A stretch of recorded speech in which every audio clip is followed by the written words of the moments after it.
When it comes to Drake, things have officially spiraled out of control. In a wild and unnecessary attempt to stage a comeback, Drake has made one of the boldest and arguably dumbest moves of his entire career. This wasn't just another publicity stunt gone wrong. It was outright disrespect toward the very icon he once called his idol, Michael Jackson. Yes, the same Michael Jackson whose legacy Drake once praised is now being used in one of the most questionable moments of his career. Drake has always been known for testing limits, but this time he went way too far. People across the industry are saying it loud and clear. Drake just crossed a line. And the craziest part? It's not even subtle. The man who once aspired to be the new MJ has just disrespected the original king of pop in a way that's left the entire music world buzzing in disbelief. Before we dive deeper into this chaotic mess, make sure to hit that like button and subscribe. Because what Drake just did could go down as one of the worst PR disasters in recent hip-hop history. Ever since Drake dropped that Nokia video, everything about his so-called comeback has felt forced, fake, and desperate. His team has been working overtime, pushing narratives, planning stories, and trying to convince fans that the crown still belongs to him. But let's be honest, no amount of marketing can hide what's really happening. Behind all the flashy visuals and fake smiles, Drake's been manipulating the charts, twisting numbers, and stirring up beef with Kendrick Lamar just to stay relevant. He's been fabricating records and spinning false narratives to maintain the illusion that he's still untouchable. But the truth is he's slipping. The one thing Drake truly needed, the thing that could have saved his comeback, was for Nokia to hit #1 on the Billboard Hot 100. And the sheer desperation to make that happen says everything about where his career stands right now.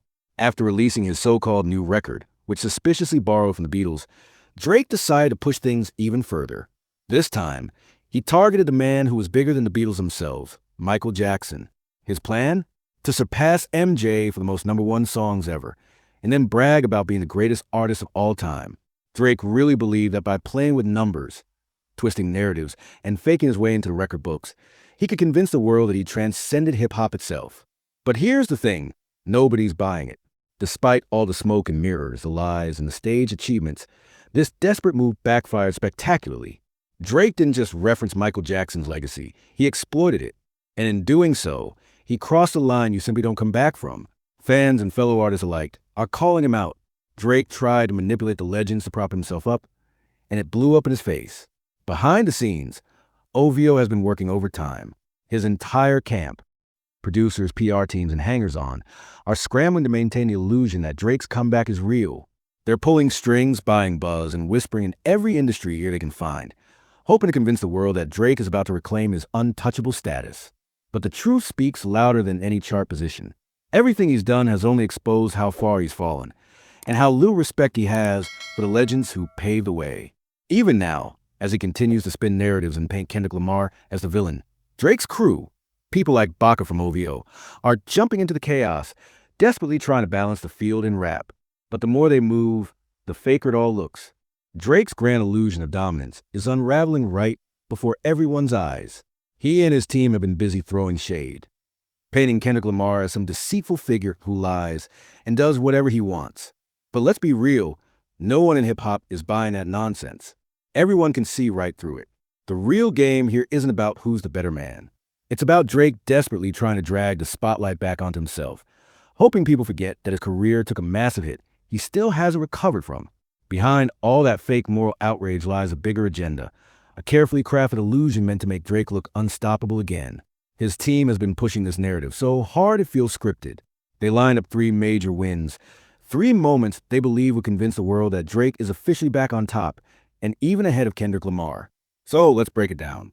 First, they released an updated record, claiming Drake had just hit a new career total in units sold. But here's the catch. They conveniently chose this exact moment to refresh the numbers, right when his so-called comeback needed an extra boost. That's not coincidence.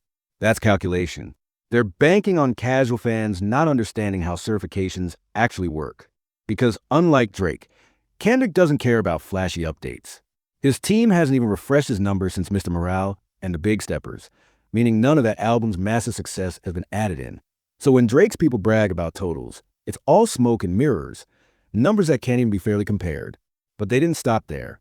Drake's PR machine decided to go even bigger, forcing his name into conversations with all-time legends. Their strategy? make the world believe he surpassed the greats, turn him into the man who beat history. To make that narrative stick, they dropped another conveniently timed milestone. Suddenly, headlines everywhere proclaimed that Drake had just passed the Beatles on the Billboard 200 chart for total weeks charted. Perfect timing, right? Another so-called win to wave in everyone's faces. Another reason to tweet about how Drake's untouchable again. But the deeper truth is that none of this is about the music. It's about manipulation. Every stat, every headline, every achievement has been part of one grand illusion designed to make fans forget the backlash, the fading hype, and the fact that Kendrick has been running circles around him without even trying. Drake's not chasing greatness anymore. He's chasing optics. And the more he tries to fake his way back to the throne, the clearer it becomes that the kingdom might already be gone. Drake knew that just seeing his name next to the Beatles would grab attention. That's the power of nostalgia and headlines, and he's been milking it for all it's worth. But the real obsession, the thing that's been eating away at him more than anything, isn't just another #1 hit. For Drake, it's the #1, the one that would finally push him past Michael Jackson and crown him as the artist with the most Billboard Hot 100 #1 songs in history. That's been the dream, the goal, the obsession driving this entire Nokia rollout. Drake's plan was crystal clear. He used every trick, every narrative, every smokescreen he could to turn Nokia into the chart-topping comeback anthem that would rewrite his story. The music video, the mysterious messages, the perfectly timed release. Every move was part of one massive, calculated push. If Nokia had hit #1, Drake could have once again used Michael Jackson's name as a stepping stool, just another legend to surpass on his climb to greatness. But the problem is, that move doesn't scream greatness, it screams desperation. And it only gets stranger when you think back to Family Matters, the track where Drake switched the beat mid-song and randomly threw shots at Michael Jackson while dissing Kendrick. It made no sense then, and it makes even less now. It was Drake scrambling for any connection, any storyline, any excuse to make his words land harder. Instead, it only showed how lost he was in the beef, grasping for anything that might stick. The irony, though, is brutal. Remember how this entire feud between Drake and Kendrick started? It began with the Prince versus Michael Jackson comparisons. Kendrick positioned himself as Prince, the innovator, the artist, while framing Drake as the one desperate to be MJ, the performer obsessed with image and validation. And now, years later, Drake's actions have proven Kendrick right. What we're seeing now isn't just ego, it's exploitation. Drake's using the very icons who shaped the music world as props to elevate himself, showing no real respect for what they represented. Michael Jackson and Prince stood for artistry, evolution, and legacy. Drake stands for optics, charts, and control. The more he tries to play God with music history, the clearer it becomes. He's not honoring the legends. He's using them. And as Drake keeps digging himself deeper, we're finally seeing just how wild and how disrespectful his latest stunt toward Michael Jackson really is. Because at this point, it's not even about music anymore. It's about desperation. What's truly crazy is that in this ongoing story of Drake, Kendrick, MJ, and Prince, one truth shines brighter than ever.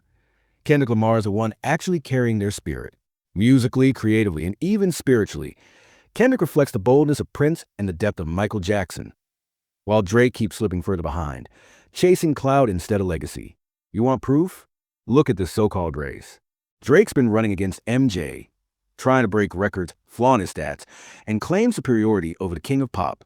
It's the same game he's been playing for years with the Beatles, rewriting history by flooding the charts with hollow wins. But when you actually break down the numbers, song for song, #1 for #1, the truth hits hard. Drake doesn't belong in that conversation at all. Because when you line up Drake's #1 hits next to Michael Jackson's, it's like comparing fast food to fine dining. MJ's hits, Billie Jean, Beat It, Rock With You, Don't Stop Till You Get Enough, aren't just songs. They're cultural earthquakes. They define entire eras, shape genres, and are still played worldwide decades later. Meanwhile, Drake's so-called chart toppers? Half barely stay at #1 for a single week before fading off the radar. Some rely on features, others on streaming manipulation, and most are forgotten faster than they debuted. And Drake knows it. That's why he leans so heavily on streaming stats and temporary hype. It's the only way to make his numbers look bigger than they really are. He's been gaming the system, padding his stats, and selling the illusion that he's breaking records, when in reality, he's just exploiting an era that rewards repetition over impact.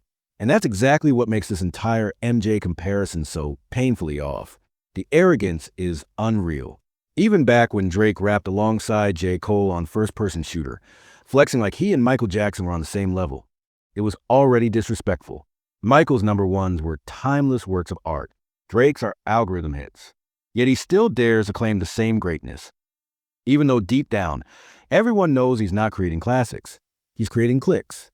Drake's obsession with surpassing legends isn't about legacy. It's about insecurity. The more he forces his name next to theirs, the clearer it becomes that he's trying to fill a void that music history has already answered. And no matter how high his numbers climb, he'll never touch the magic, emotion, or artistry of the real king of pop.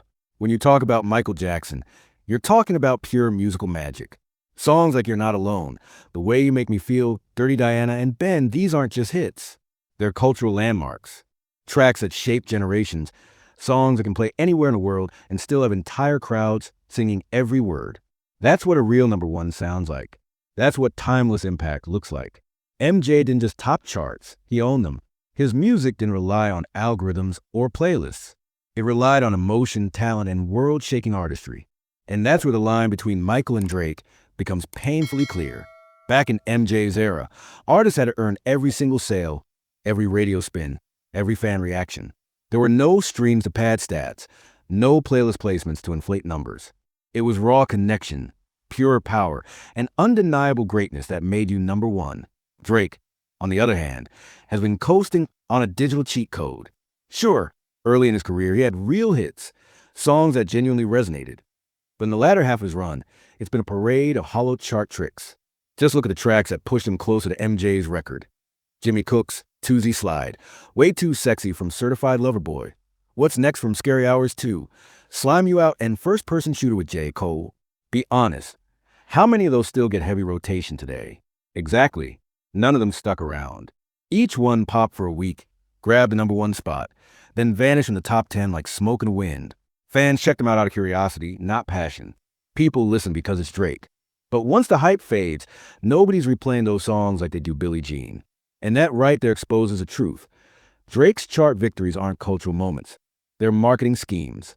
And honestly, it's flat out disrespectful for him to act like he's even in the same class as Michael Jackson. Trying to pit What's Next against Billie Jean? Come on. That's not ambition. That's delusion. It's comedy. MJ's has defined decades. Drake's recent ones barely last a weekend. What makes it even more wild is how humble Kendrick Lamar was when he got compared to MJ. When To Pimp a Butterfly earned the same kind of critical acclaim as Thriller, Kendrick said he didn't even want to think about surpassing Michael. He called it an honor just to be mentioned in the same breath. That's respect. That's awareness. That's what real artistry looks like. Meanwhile, Drake's over here trying to leapfrog the very legends who built the foundation he's standing on, acting like streaming stats make him immortal. But the truth is, no amount of digital numbers will ever make a Jimmy Cooks feel like a Beat It. Drake's not playing for legacy anymore. He's playing for clicks. MJ played for history. And once you truly see it, all the smoke, all the manipulation, it becomes clear what Drake has been doing with Nokia. He's not chasing history. He's chasing headlines. He wants to use this one record as a stepping stone, a false symbol of redemption, when in reality, he didn't even earn it. Drake has been gaming the system in an era where it's never been easier to manipulate numbers. The playlists, the streaming spikes, the perfectly timed releases, everything is calculated. And when you compare that to the real legends, the ones who had to grind for every single sale, you start to see how wide that gap truly is. One artist honors the lineage of music. The other exploits it for personal gain. But here's where karma steps in, and it's beautiful. The best part of this entire chase, this desperate attempt to rewrite history and pretend he's bigger than Michael Jackson, is that it's not even working. Despite all the PR spins, the fake buzz, and the inflated stats, there's one massive wall standing in Drake's way, and that wall's name is Kendrick Lamar. Ironically, it's Kendrick who's keeping Nokia from reaching that number one spot. His song Not Like Us continues to dominate, still blocking Drake's climb. And that's where the poetic justice lies. After all the diss, subliminals, and attempts to tear Kendrick down, Drake can't even use MJ's legacy to lift himself back up, because Kendrick's music is literally in his way. It's as if their rivalry has evolved into something deeper, something bigger than two rappers trading shots. Kendrick's win here isn't just personal, it's symbolic. By holding that top spot, he's not only stopping Drake from boasting about being bigger than Michael Jackson, he's protecting the culture, the lineage, and the respect that real artistry deserves. Drake wanted to rewrite history with fake numbers, but now he's watching history rewrite him. Every move he makes to prove he's untouchable only exposes how insecure he's become. Meanwhile, Kendrick, without even saying a word, is showing the world that talent, authenticity, and respect for the greats still matter. While Drake keeps chasing ghosts, Kendrick is out here defending the throne of real music, and that's a victory no number can buy. What Michael Jackson achieved with his #1 hits actually meant something. Back then, people had to genuinely love your music for it to climb the charts. Those songs weren't boosted by algorithms or playlists. They earned their place through raw talent, cultural power, and timeless impact. Every one of MJ's #1s was a global event, a piece of history that people felt. Now, look at Drake's list of #1 hits. Be honest, how many of those do people even remember today? The truth is harsh. Most of those songs came and went in a blink. They were hyped for a week, blasted across social media, and then vanished in the culture as if they never existed. That's not legacy. That's short-term noise. What's even crazier is that Drake has songs far more popular than many of those so-called #1s. Yet, the ones topping the charts are the most forgettable of his career. And somehow, Drake still believes that just because Nokia managed to hover around the top 10 a little longer than usual, suddenly he's back. Suddenly he's serious again. In his mind, that's proof he can still be compared to Michael Jackson and the Beatles. But that illusion ends here. Music is already moving past him, and fast. Drake's era of dominance is fading. The streaming tricks, the inflated stats, the endless PR narratives, they can't hide the truth anymore. The music just doesn't hit like it used to.